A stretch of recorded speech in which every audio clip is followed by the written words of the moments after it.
Wir kämpfen dafür, dass die Weltgemeinschaft nicht noch einmal die Kurden im Nordosten Syriens alleine lässt. Es fühlt sich verdammt dramatisch an und ich fühle den Schmerz, den viele hier teilen.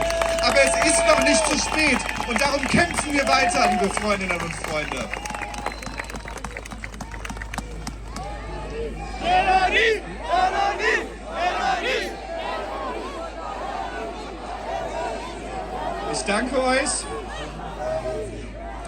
Ich danke euch von Herzen, dass ihr heute hier seid, und ich möchte die Gelegenheit nutzen, mich auch stellvertretend bei 3 Kollegen von mir aus anderen Parteien im Deutschen Bundestag zu bedanken, die heute nicht hier sind, aber die auch fest an eurer Seite stehen. Das sind die Bundestagsabgeordneten Johannes Volkmann von der CDU/CSU, Serdar Yüksel von der SPD und Cansu Özdemir von der Linkspartei und ich. Wir haben gemeinsam einen fraktionsübergreifenden Appell im Deutschen Bundestag auf die Beine gestellt, den jetzt schon mehr als 50 Bundestagsabgeordnete mitgezeichnet haben, der diese Bundesregierung auffordert, endlich zu handeln. Und wir tragen das, wofür ihr hier steht, mit ins Parlament. Es geht nicht um Parteigrenzen in der Frage. Es geht um eine grundlegende Frage der Menschlichkeit, der Freiheit, des Zusammenstehens gegen Terrorismus und gegen Menschenrechtsverbrechen. Dieses Signal senden wir hier aus und dieses Signal sendet ihr aus. Und dafür bin ich euch unglaublich dankbar, heute hier auf eurer Demonstration zu sein, und wünsche euch die beste Solidarität. Dankeschön.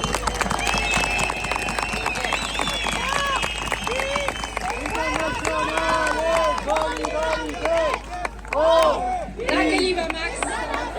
Selten so deutliche Worte gehört. Vielen Dank, dass du da bist. Das ist keine Selbstverständlichkeit. Als nächstes bitte ich Kadir Şahin von der Demokratischen Plattform ans Podest.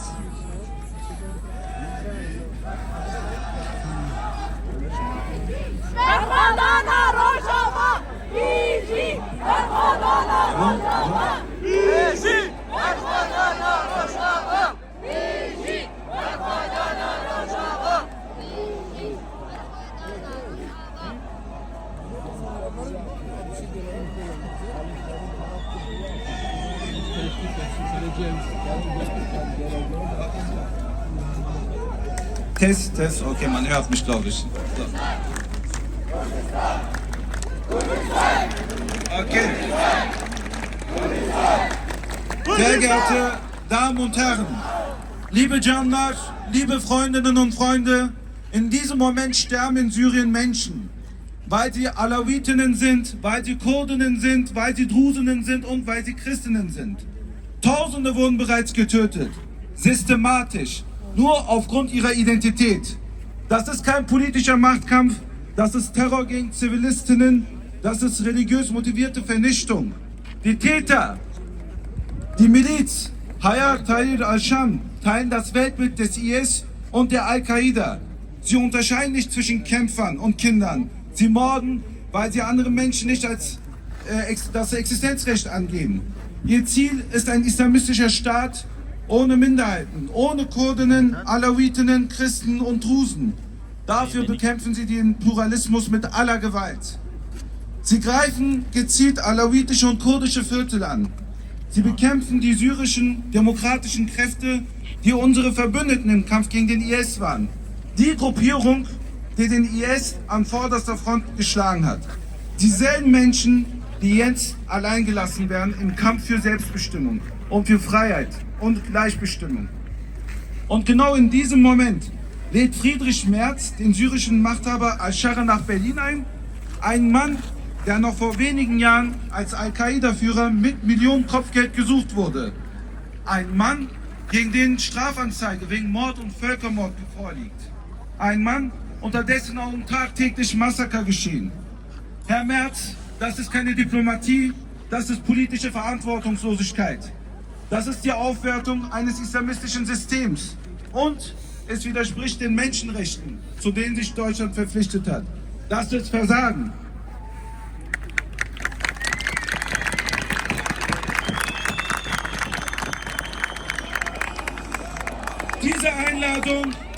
dient ganz offensichtlich nur einem einzigen Ziel: der Vorbereitung von Rückführungen nach Syrien. Während Menschen dort verfolgt und ermordet werden, soll Syrien plötzlich wieder ein sicheres Herkunftsland sein? Das ist nicht nur zynisch, das ist gefährlich, das ist Verrat an den Menschenrechten, Herr Merz. Man kann eine dschihadistische Ideologie nicht mit Anzug und Krawatte abstreifen. Wer glaubt, Extremismus lasse sich durch höfliche Gespräche zähmen, der hat aus der Geschichte ganz einfach nicht gelernt. Wir als Demokratische Plattform Berlin sagen es in aller Deutlichkeit: Mit Islamisten ist kein demokratischer Staat zu machen. Sie gehören nicht in Regierungsämter, sie gehören vor den Haftrichter.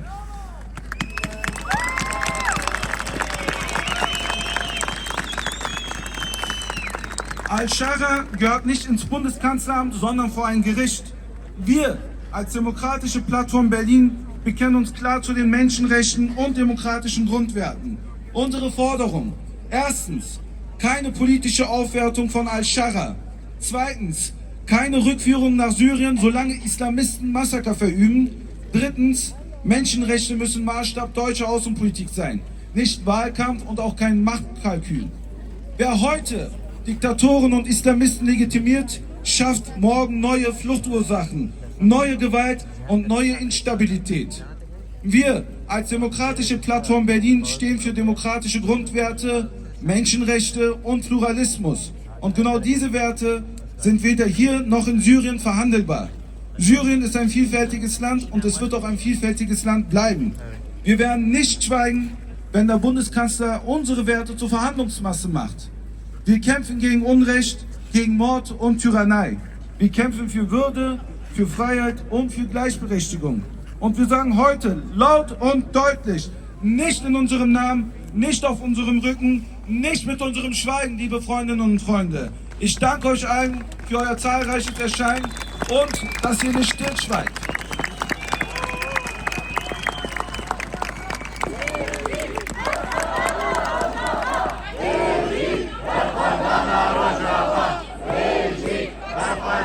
Trotz dieser bitteren Kälte.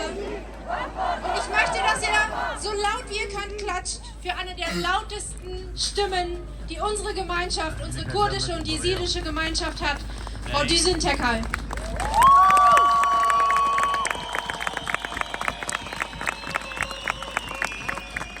Hermano, Kürtno, Isidino, Dünya haine hatun froten leaman netenere. Emilo hatne bederi, Jwo Rojavale bejen, Roshalafre bejen, Bashur Bakur, Denge wene, Jwo wene.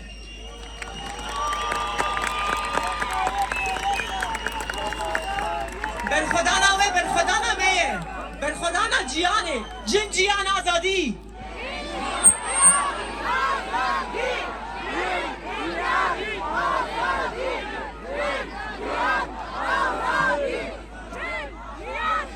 Gestern war eine Zeitenwende für das kurdische Volk, weil 50 Millionen Kurden weltweit wieder einmal verraten worden sind. Und das, was ich auf Kurdisch sage, muss ich übersetzen. Dünya Haine heißt, die Welt hat uns verraten. Und Hatun Froten heißt, wir sind verkauft worden. Die Geschichte des kurdischen Volkes von Mut und Widerstand ist nicht losgelöst vom Verrat zu verstehen. Aber die Zeitenwende ist heute hier, um den Menschen da draußen zu sagen: Wir lassen uns nicht mehr überhören, wir lassen uns nicht ignorieren, sondern wir sind hier, um zu zeigen, dass wir weiterhin Widerstand leisten. Ich stehe hier wie viele von euch, aber unsere Gedanken und Herzen sind bei den Menschen in Rojava. Denn jeder einzelne von uns, der dort war, der weiß, dass die Menschen, die dort gekämpft haben, für universalistische Freiheitsrechte, für Selbstbestimmung, für Demokratie eingestanden sind. Als Jesidin, als Kurdin, als Chronistin eines Völkermords, die zur Augenzeugin meiner Religionsgemeinschaft geworden ist, 2014, habe ich mit eigenen Augen mit angesehen, wie unsere Frauen vergewaltigt und versklavt worden sind, unsere Männer in Massengräbern erschossen worden sind, übereinandergelegt worden sind, unsere Kinder indoktriniert worden sind von IS-Mörderbanden, von einer IS-Ideologie, die vor das Kriegsgericht gehört, aber jetzt hier von unserem Bundeskanzler Friedrich Merz den roten Teppich ausgerollt bekommen sollte.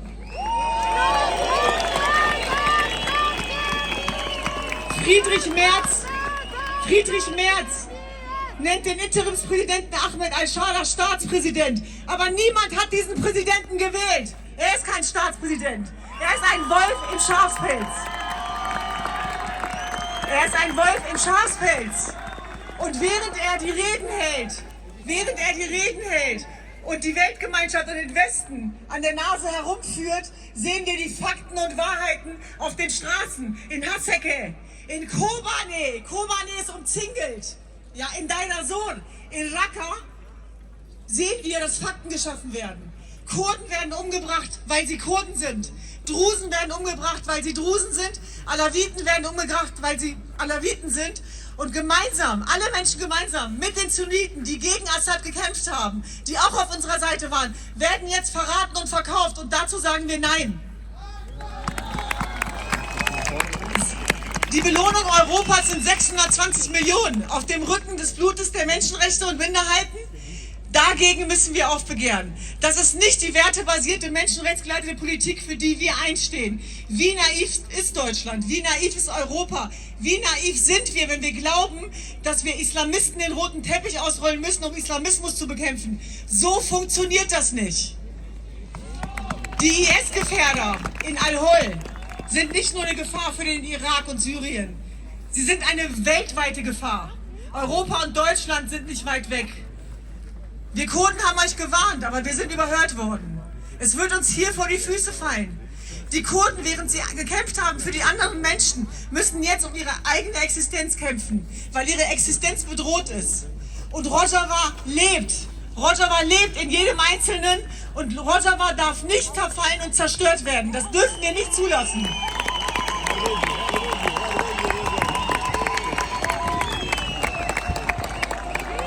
Ich war vor wenigen Monaten mit meiner Schwester Tülin in Al-Hol. Wir haben unseren Mördern und Mörderinnen in die Augen geguckt. Sie haben zu uns und den kurdischen Verteidigungseinheiten gesagt, wir warten auf al-Shara. Wir warten darauf, bis wir hier befreit werden. Und es war ein Zitat, was uns gesagt worden ist. Wenn al-Shara uns befreit, dann verbrennen wir euch und ihr seid diejenigen, die hier reinkommen. So gehen die Menschen, die ideologisch miteinander verbunden sind, mit uns um. Wir haben uns alle verliebt in die Hoffnung eines geeinten, friedlichen Syriens. Wir sind alle dankbar, dass der Massenmörder Assad weg ist. Aber die Lösung kann nicht sein, dass der Islamist zurück ist, Kurden, Alawiten und Drusen unterdrückt. Da sagen wir Nein. 50 Millionen Kurden weltweit werden nicht mehr den Mund halten, werden aufbegehren. Und dieser Verrat ist ein Vertrauensbruch und Verrat Europas und der Weltgemeinschaft. Und wir müssen über die Verantwortung der Türkei sprechen. Afrin war die Blaupause. Niemand in dieser Welt hat davon erfahren. Niemand hat erfahren, dass eine Zwangsumsiedlung stattgefunden hat. Ein Bevölkerungsaustausch, wo Kurden vertrieben worden sind. Dieselben Menschen, die in Afrin geflohen sind, sind in Aleppo gelandet und jetzt von Aleppo wieder einmal auf der Flucht. Wie lange sollen die Kurden noch fliehen? Ohne Zuhause, ohne Heimat. So wird das nicht weitergehen. Wir müssen die Fakten und Wahrheiten aussprechen. Wir zeigen sie jeden Tag. Und Millionen Menschen stellen wir sie zur Verfügung. Frauen, die von Gebäuden gestürzt werden. Statuen, symbolisch, die einstürzen. Krankenhäuser und Zivilisten, die angegriffen und getötet worden sind. Diese Mörder und IS-Ideologie dulden wir nicht. Weder in Syrien, noch im Irak, noch in Deutschland. Berkhodana we Berkhodana me, Jinjian Azadi.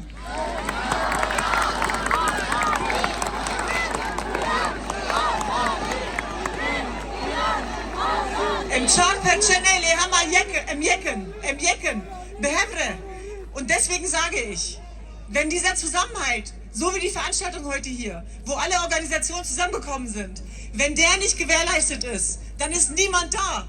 Denn es ist niemand um euch herum. Das heißt, wir müssen für diese universalistischen Werte einstehen. Wir haben es in unseren eigenen Augen gesehen, 2014, 2015. Kobane war ein Symbol des Widerstands. Die kurdischen Verteidigungseinheiten haben dort gekämpft gegen die IS-Mörderbanden und haben gewonnen. Lassen wir nicht zu, dass diesen mutigen Menschen in den Rücken gefallen wird. Danke, dass ihr da seid. Herviji.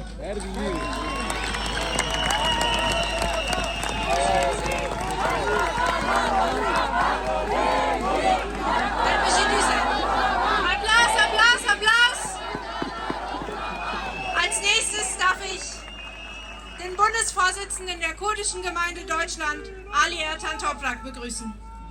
Kein Verrat und kein Lüge. In unsere Herzen brennt das Feuer der Hoffnung und Freiheit ewig.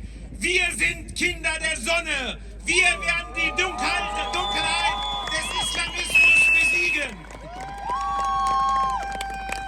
Rojbash, Moin, Salam und Shalom, liebe Freunde. Herzlich willkommen. Der Besuch ist verschoben, die Einladung nicht. Deshalb stehen wir heute hier. Wir wehren uns. Berlin will einen islamistischen Terroristenempfang. Wir wehren uns mit unserer Würde und Stolz. Wir sind Staatsbürger dieses Landes. Sie greifen mit dieser Einladung unsere Würde und unseren Stolz an, Herr Bundeskanzler. Sie greifen unseren Stolz und Würde an, Herr Bundeskanzler. Wer Islamisten hofiert, verhöhnt die Opfer. Dschihadistische Mörder gehören vor Gericht, nicht an den Verhandlungstisch. Wir wehren uns dagegen. Wir hier verteidigen die Werte der zivilisierten Welt. Die Europäische Union verrät gerade diese Werte, indem sie Islamisten finanziert und hofiert. Wir wehren uns dagegen mit Würde und unserem Stolz. Einen Mann, der für Massaker steht, für Terror, für Verfolgung von Minderheiten im Kanzleramt. Das akzeptieren wir nicht.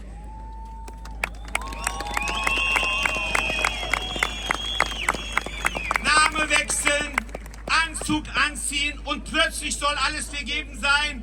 Nicht mit uns, Herr Merz. Al-Shara, auch bekannt als Al-Jolani, kommt aus dem Umfeld von Al-Qaida und IS. Die Frage an die Bundesregierung: Wer hat seit 9/11 den Westen, unsere Hauptstädte im Westen angegriffen? Das waren Al-Qaida und IS-Terroristen. Und genau so jemanden soll hier in Berlin hofiert werden. Das ist, als hätte man die Hamas direkt nach dem 7. Oktober nach Berlin eingeladen. Wie hätten sich Jüdinnen und Juden gefühlt? Genau so fühlen sich heute Kurden, Aleviten, Christen, Drusen und Jesiden. Europa setzt wieder auf Islamisten. Schämt euch, Europa. Während Menschen im Iran für Freiheit sterben, wird in Syrien eine neue islamistische Diktatur aufgebaut. Seit einem Jahr finden in Syrien genozidale Massaker statt. Die Welt schweigt, die Europäische Union stellt einen Scheck aus für einen islamistischen Terroristenführer. Das ist eine Schande für Europa. Rojava wird angegriffen, Afrin bleibt besetzt. Wenn die Kurden verlieren, verlieren alle Minderheiten und am Ende verliert die zivilisierte freie Welt. Wollen wir das zulassen? Nein! Wollen wir das zulassen? Nein!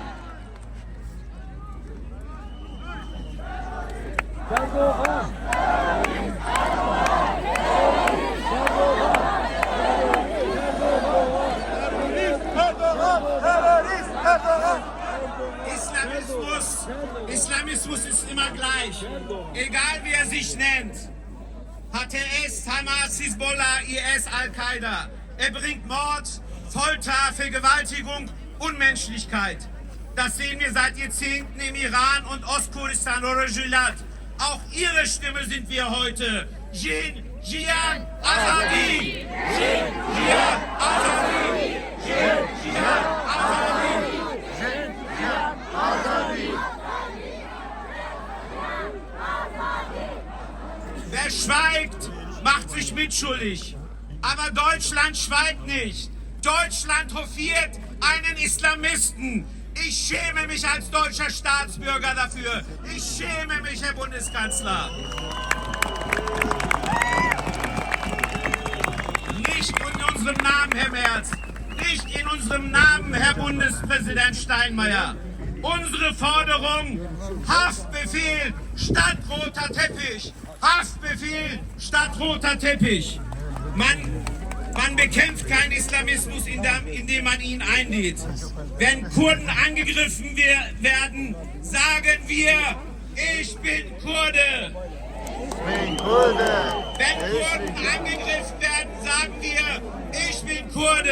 Ich bin Kurde. Wenn Christen angegriffen werden, sagen wir, ich bin Christ. Wenn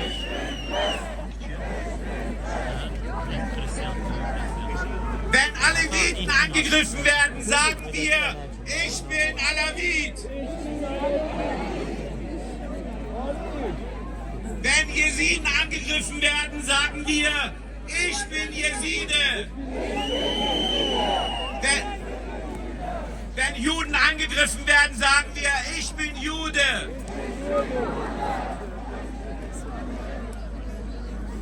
Wenn Drusen angegriffen werden, sagen wir, ich bin Druse.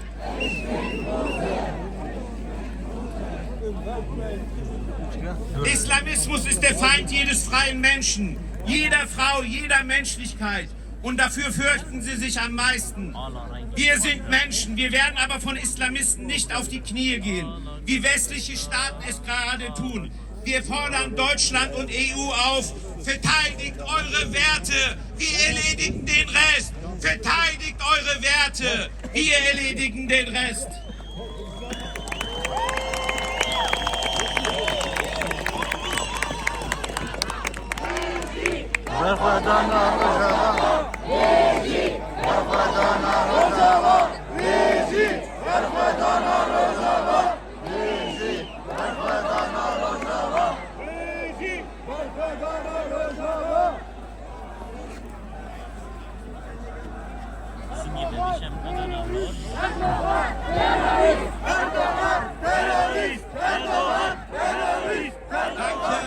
Danke, dass ihr alle hier seid.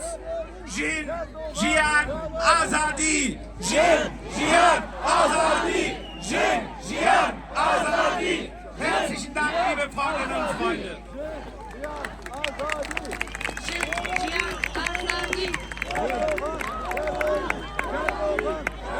Liebe Freundinnen und Freunde, wir haben eine ganz wichtige Weggefährtin hier. Sie ist extra aus Düsseldorf, aus der Hauptstadt Nordrhein-Westfalen angereist. Die Vizepräsidentin des Landtages von Nordrhein-Westfalen, Berivan Aymaz. Herzlich willkommen, liebe Berivan.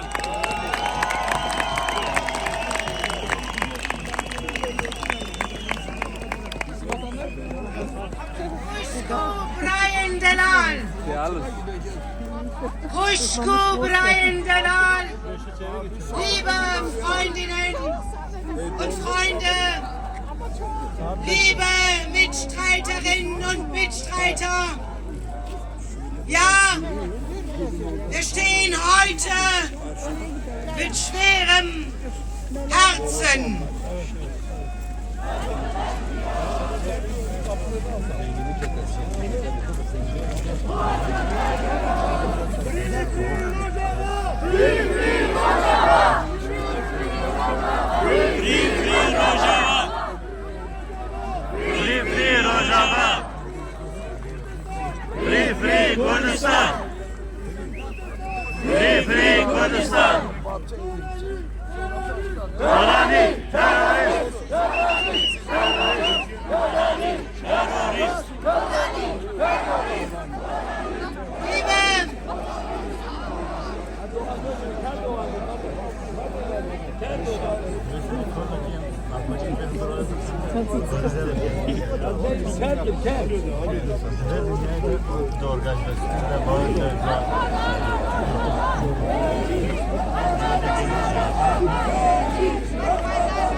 Bitte versucht uns 2 Minuten zu reden, weil sie reden muss.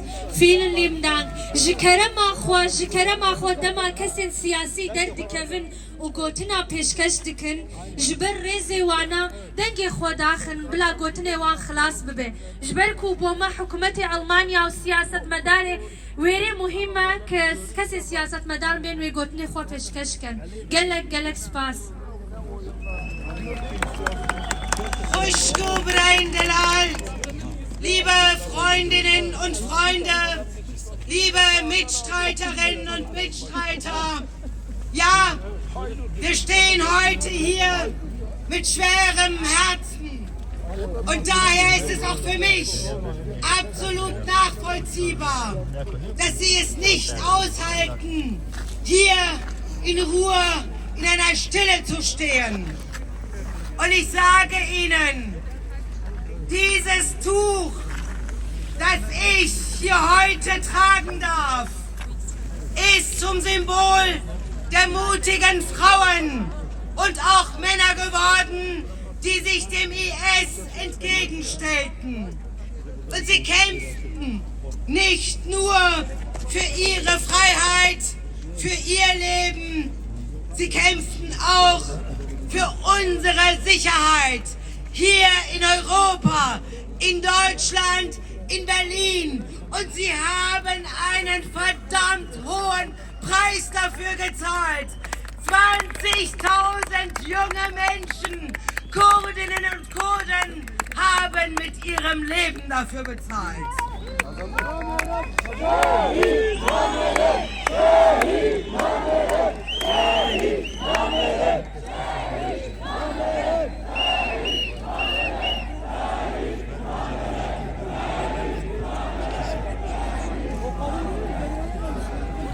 Und wir haben sie hier dafür gefeiert. Wir haben sie in den Parlamenten gefeiert. Wir haben sie in den Medien hochgejubelt. Wir haben sie auf den Straßen, ja, zu Recht gefeiert. Aber es sind genau diese Frauen und diese Männer, die heute in Syrien, in Rojava unter Beschuss stehen. Und heute schweigt die Weltöffentlichkeit, die Bundesregierung